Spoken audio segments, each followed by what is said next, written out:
इस कहानी के कल वाले भाग में आपने देखा कि कैसे कालू कौवा गोरी के पीने के लिए अंडा चुरा कर लाया और फिर गोरी ने वो अंडा पीने की बजाय पाल लिया और उस अंडे से एक सुंदर सा तोते का बच्चा निकल आया। और फिर नदी पर चिड़िया गोरी से कहती है, गोरी क्या तुम इस बच्चे को पाल पोस कर बड़ा कर लोगी? चिड़िया, मेरी संतान नहीं है और अब तो मैंने सब बुरे काम भी छोड़ दिए हैं। मैं अपने बच्चे को एक अच्छा पक्षी बनाऊंगी और अच्छे अच्छे काम सिखाऊंगी। गोरी जो भी है, मैं तो यही कहूँगी कि बच्चे अपने माता पिता के पास ही खुश रहते हैं। ऐसा कहते हुए चिड़िया वहाँ से चली जाती है और फिर शाम हो जाती है और गोरी कौवी भी अपने तोते बच्चे को साथ लेकर घर चली जाती है। अगर इस बच्चे को पालना है ही तो इसे घर से बाहर ना लेकर जाया करो। सब पक्षी मेरा मजाक बनाएंगे। कौवों और तोतों के परिवार अलग अलग होते हैं, ये हमारी जाति से नहीं है। जाति कोई भी हो, ये एक बच्चा है और बच्चे सबके एक जैसे होते हैं। मम्मा मम्मा, पापा ऐसे मुझे क्यों गुस्से से देख रहे हैं? तुम्हारे पापा को अभी तुमसे प्यार नहीं है। मेरे बच्चे, जैसे जैसे तुम बड़े होगे फिर तुम्हारा पापा भी तुम्हें प्यार करने लगेगा। और फिर रात हो जाती है और वो सब सो जाते हैं। मिट्ठू की मम्मा, अब तो हमारा मिट्ठू उड़ने भी लगा है। बस कुछ ही दिनों में हमारा बेटा भोजन लेने हमारे साथ जाया करेगा। मैं अभी तक अपने बड़े बेटे को भूल नहीं पाई। अगर मेरा वो बेटा भी होता तो अब तक उसने भी उड़ना शुरू कर देना था। तुम अब खुश रहा करो और भूल जाओ उसे। कैसे भूल जाऊं? उस जालिम ने कैसे मेरा अंडा तोड़ा होगा और फिर पी लिया होगा। कितना दर्द हुआ होगा मेरे मासूम अंडे को। एक माँ अपने बच्चे को कैसे भूल सकती है। अच्छा, अब चलो, हमें सागर की तरफ जाना है। वहाँ कुछ अमरूद के पेड़ हैं। मेरा तो आज अमरूद खाने को मन कर रहा है। और फिर तोतों का वो परिवार सागर की दिशा में चला जाता है। वो सब ये नहीं जानते थे कि उनका एक बेटा कौवों के पास है और उनका जो अंडा चोरी हो गया था वो बच्चा उसी अंडे में से निकला है। मैं जा रहा हूँ, आज मुझे सागर की दिशा में जाना है और गोरी मुझसे इस तोते के बच्चे के लिए भोजन नहीं ला होता। अगर इसे जिंदा रखना है तो भोजन भी खुद ही ला कर दिया करो। ये सुनकर छोटा बच्चा रोने लग जाता है। पत्थर का मन है तुम्हारा। देखो जरा, बच्चा कैसे रो रहा है। ये तुम्हें अपना पापा मानता है और एक तुम हो कि कभी इसे प्यार से बुलाया तक नहीं। इसे मुझसे भोजन जो चाहिए। ऐसा कहते हुए कालू कौवा वहाँ से चला जाता है। चुप कर जाओ मेरे बच्चे, मैं लेकर जाती हूँ तुम्हें अपने साथ। हम माँ बेटा खूब सैर भी करेंगे और नदी से ठंडा पानी भी पियेंगे। कालू तो आज कुछ ज्यादा ही दूर निकल गया था। वो सागर की दिशा में जाता है और फिर कालू सागर के पास पहुँच जाता है। यहाँ तरह तरह के फल थे। वो एक पेड़ पर बैठ जाता है। वो कुछ फल खाता है। अभी तो शाम बहुत दूर है, क्यों ना मैं थोड़ा सो लूं, थका हुआ भी हूँ। और फिर ऐसा सोचते हुए कालू कौवा उस बड़े पेड़ के नीचे तने के साथ सो जाता है। वो तो गहरी नींद में चला जाता है। थोड़ी ही देर बाद एक चील आकर उस पेड़ पर बैठ जाती है। वो चील जिस शाख पर बैठती है वो शाख थी तो बड़ी, लेकिन शायद तेज हवाओं से वो शाख टूटी हुई थी। चील के बैठते ही वो शाख उस पेड़ से टूट जाती है और सीधी नीचे सोए हुए कालू कौवे के ऊपर गिर जाती है। बचाओ बचाओ, मेरे ऊपर पेड़ की शाख टूटकर गिर गई है। कौवा ऐसे को हार लगाता है, लेकिन वहाँ तो कोई उसे बचाने वाला ना था। वो थक हार कर अपने मरने का इंतजार करने लगता है। टिंकू बेटा, तुम्हारे पापा नहीं लौटे अभी तक। अब तो शाम भी होने वाली है। चलो हम चिड़िया से पूछते हैं, हो सकता है चिड़िया भी साथ ही गई हो तुम्हारे पापा के। और फिर गोरी और उसका बेटा टिंकू तोता चिड़िया की तरफ जाते हैं। गोरी, तुम्हारा बेटा तो अब बड़ा हो गया है और ये तो अच्छे से उड़ने भी लगा है। चिड़िया, भगवान ने मुझे ये बच्चा देकर मेरे सारे दुख खत्म कर दिए। जब तक ये नहीं था मुझे कुछ भी अच्छा नहीं लगता था। मेरी जान है टिंकू में। चिड़िया बहन, तुम्हारा भाई कालू सुबह से गया हुआ है सागर की दिशा में, लेकिन अभी तक नहीं लौटा और अब तो शाम भी होने वाली है। गोरी बहन, अब तक तो कालू भैया को लौट कर आ जाना चाहिए था। कहीं ऐसा ना हो कि कालू भैया किसी मुसीबत में फंस गया हो। चिड़िया बहन, मुझे तो सागर की दिशा का अच्छे से नहीं पता।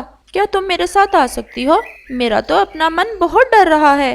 कालू ने इतनी देर तो कभी भी नहीं की घर लौटने में। क्यों नहीं, मैं जाती हूँ तुम्हारे साथ। और मुझे तो सागर की दिशा का भी अच्छे से पता है। हमें जल्दी जाना होगा। और फिर वो सब वहाँ से सागर की दिशा में उड़ते हैं। सफर तो ज्यादा था, लेकिन वो सब बहुत तेज उड़ रहे थे।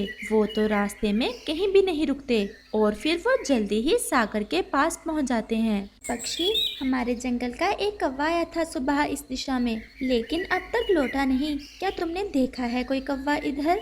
जब मैं सुबह आया तो वो सामने बड़े पेड़ के नीचे एक कौवा सोया हुआ था। मैं तो फिर आगे निकल आया, उसके बाद नहीं देखा मैंने उसे। अगर सोया हुआ था फिर तो वो पक्का कालू ही होगा, उसे ही नींद आती है इतनी ज्यादा।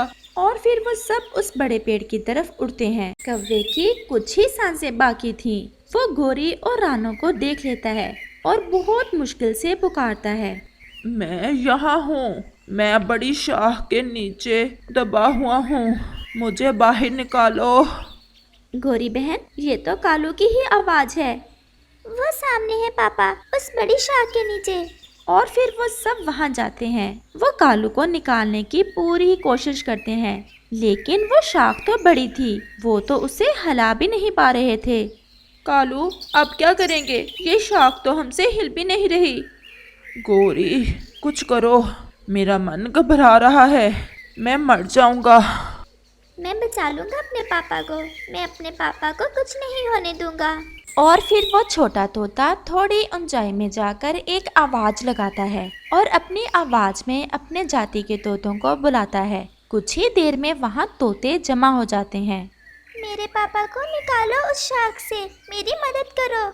और फिर वो सब तोते मिलकर उस शाख को हटाते हैं और कालू को नीचे से निकालते हैं। बाकी तोते तो उड़ जाते हैं, लेकिन एक बड़ा तोता, तोती और उनका एक बेटा अपने परिवार के सदस्य को पहचान लेते हैं। बेटा, तुम कहाँ से आए हो? मिट्ठू की माँ, जरा देखो तो, इसके पंख, रंग, चोंच सब हमारे मिट्ठू जैसा ही है। ये मेरा ही बेटा है, ये मेरा बच्चा है। तुम कहाँ थे मेरे बच्चे? लेकिन आंटी, मैं तो कव्वे और कव्वी का बच्चा हूँ। कालू, जो अब थोड़ा बेहतर महसूस कर रहा था, उसकी तो आंखों में आंसू थे। वो बच्चा जिसे उसने कभी प्यार ना किया था, आज उसी बच्चे ने उसकी जान बचाई थी। चिड़िया, हमें अपने खून की पहचान है, ये बच्चा हमारा ही है। तुम ही बताओ कि ये एक तोता है और ये इन कौवों का बच्चा कैसे हो सकता है? हमें हमारा बच्चा दे दो। और फिर गोरी जोर जोर से रोने लग जाती है। कालू, चलो चले, मैं अपना बच्चा किसी को नहीं दे सकती। मैं भी माँ हूँ, मैं ऐसे कैसे अपना बच्चा तुम्हें दे दूँ? ये मेरा ही बच्चा है, मेरा अंडा चुरा लिया था किसी ने, इससे बढ़कर मैं और कुछ नहीं जानती। ये सुनकर कालू कौवा, गोरी कौवी और चिड़िया सब समझ जाते हैं कि ये तो वही तोते हैं जिनका अंडा कालू चुरा लाया था। हाँ, ये वही बच्चा है और उसी अंडे से निकला था। मैंने ही तुम्हारा अंडा चुराया था, लेकिन मेरी पत्नी ने वो अंडा पीने की बजाय उसकी रक्षा की और फिर पाल लिया उससे निकलने वाले बच्चे को। भगवान के लिए मुझसे मेरा बच्चा जुदा ना करें, मैं मर जाऊंगी अपने बच्चे के बिना। चिड़िया की तो कुछ समझ में नहीं आ रहा था कि वो क्या करे। दोनों माएं उस बच्चे के लिए रो रही थी। और फिर वहाँ एक पक्षी आ जाता है। क्या बात है पक्षियों, क्यों लड़ रहे हो?